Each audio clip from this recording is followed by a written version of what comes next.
Hey, good day. Welcome back to Mike's Diabetes World. Current blood sugar has shot up to 11.5. It changed right before your eyes.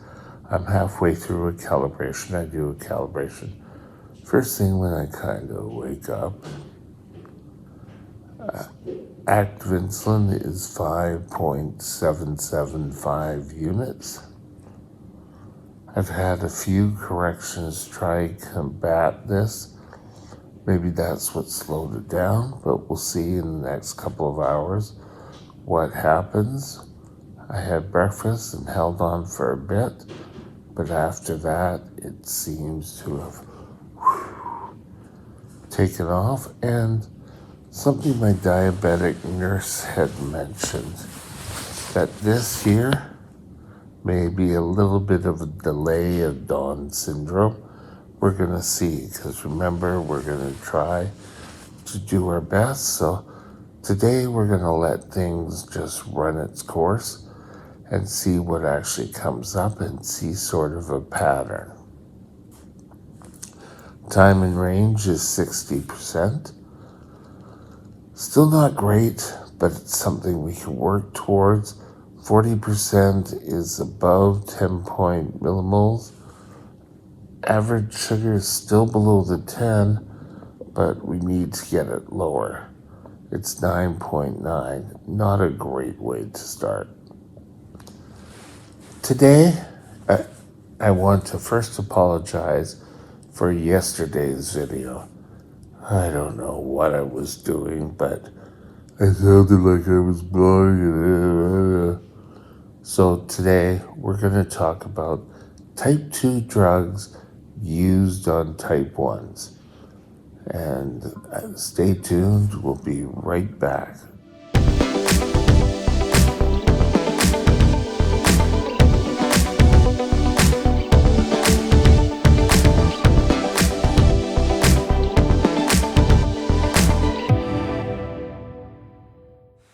This channel is provided for informational purposes only. Contact your physician for any diagnostic or treatment plan. Okay. Back, I don't know, late 30s, early 40s, I was introduced to a type 2 drug used for a type 1. And the first drug I was assigned was metformin. And it seemed like everyone was getting on the metformin bandwagon. It was going to help you to get better control. Does it? Not the way they had hoped. There, we'll do that. Start to get rid of that halo effect. Still gonna have a bit from here. There we go. Am I ready for my close-up, Mr. DeMille? But metformin had a huge amount of side effects, one being diarrhea. And my first thought was, hell, that's what's causing it today. Leftover effects of metformin. But I've been off of it for so many years. I don't think that's what caused it. But metformin was sort of the first big push. Then there's sort of drugs that kind of took its place, and I call them the diabetes fat burners. So it's like Victoza, not Lipitor, Ozempic, I said Victoza, Winnabi all of these are type 2 medications, but a lot of type 1s get on the bandwagon. Hell, I'm on Ozempic, but I'm not on Ozempic for diabetes control. Like millions of other people, I've been getting on it for type 2. For losing weight. It makes me slow down and doesn't make me crave food so much. I don't find, now that I'm in the swings of Ozempic again, I don't feel that it really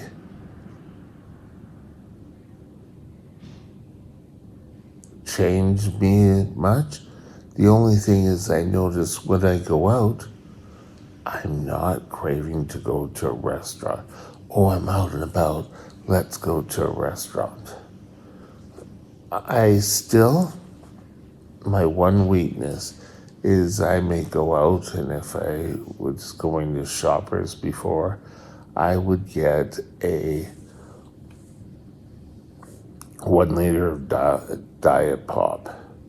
And I'd have that Diet Pop for probably the rest of the day. But that's not really what we're here. Ozempic, they are always trying to get diabetes sensitivity to insulin increased. Does it work? I've had kind of mixed reactions to this. I think right now I seem to be taking an awful lot of insulin, and hence with insulin comes weight gain. So we have to do whatever we can. Ozempic helps that. Victoza, they're all sort of GLP-1 inhibitors. Now, a lot of people seem to think if you're put on, you'd be on insulin and you'd be put on to a type 2 drug, that immediately makes you a type 2. No, your doctor has decided to try to find drugs, excuse me for a sec, that would best work for you. Just trying to get rid of things. So don't worry about it. A lot of times getting the correct drug structure, I'll call it, to work for you is going to be difficult. And don't feel that, oh, they're just trying anything. They don't know what they're doing. Well, they know what they're doing. And they also will know that they're going to try stuff to get you a better life as a diabetic. Everybody wants to take less insulin. Everybody wants to live a life without complications. That's your endocrinologist's job. So never sort of underestimate them. These questions, I've heard so many people say, well, I've stopped going to my endocrinologist because they don't know what they're doing. Okay, why don't they know what they're doing? Well, every time I go, they try to treat something different. Well, treating your diabetes can't be an all or nothing approach. It's got to be slowly introduced. Your body first has to get used to the insulin and bring your blood sugar down. You're not going to take insulin and then all of a sudden have the perfect blood sugars that you don't ever have to worry about having blood sugar problems again. Again, it's not all or nothing. Two diabetics, even two identical twins, could end up having two completely different insulin regimes. That doesn't mean one is worse than the other. One doesn't follow the diet and one does. No, that means their body might be off a bit different. So I've heard so many people saying, well, my friend does this. Why can't I do it? Because your doctor and you may have a plan to meet objectives, and he or she may be trying to stick with these plans. So if a friend is going on to a GLP-1 inhibitor, don't automatically assume that you're ready to go on a GLP-1 inhibitor. I've said this numerous times, is each step you move up on your diabetes knowledge and education is another step you need to be knowledge and learning about how your body reacts with these drugs. And I say drugs, and some people are going to get upset. Oh, that's not a drug, that's a hormone. I can remember one of my sister's boyfriends when I was living with her, when my parents or step-parents were in Fiji, not step-parents, stepfather and mother were in Fiji. And he kind of kept saying, oh yeah, you have a drug problem. You have to take insulin all the time. Well, I tried to tell him it was a hormone. He wouldn't have listened to it anyway. But you are injecting a hormone. He happens to produce it. I don't. And again, you have to be knowledgeable about the drug. You have to know what happens to yourself on the drug.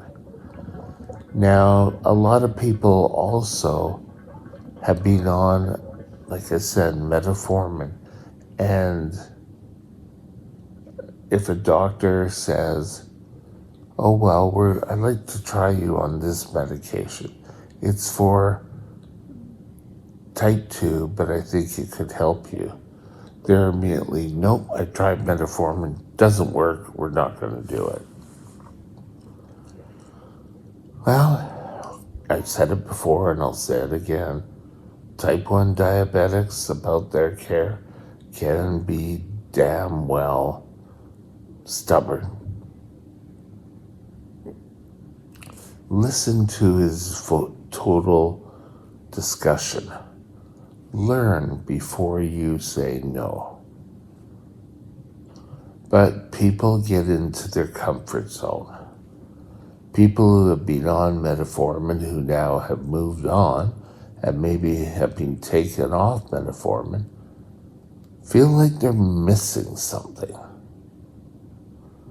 Now, do these type 2 medications work on every type 1?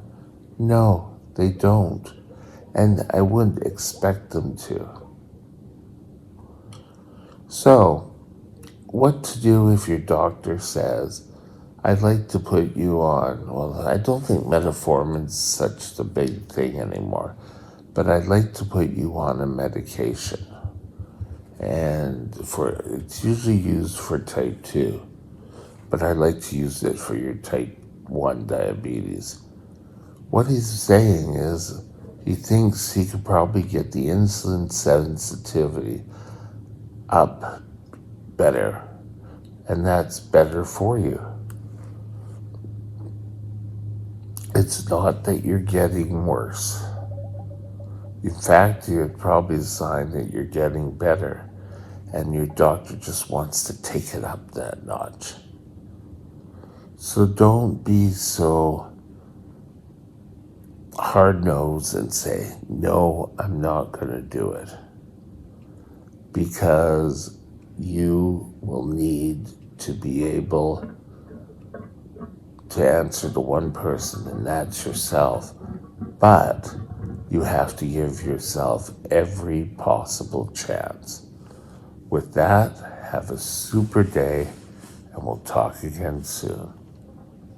Type 2 drugs for type 1 is a thing. Bye now. My email is mikesdiabetesworld@gmail.com. mikesdiabetesworld@gmail.com.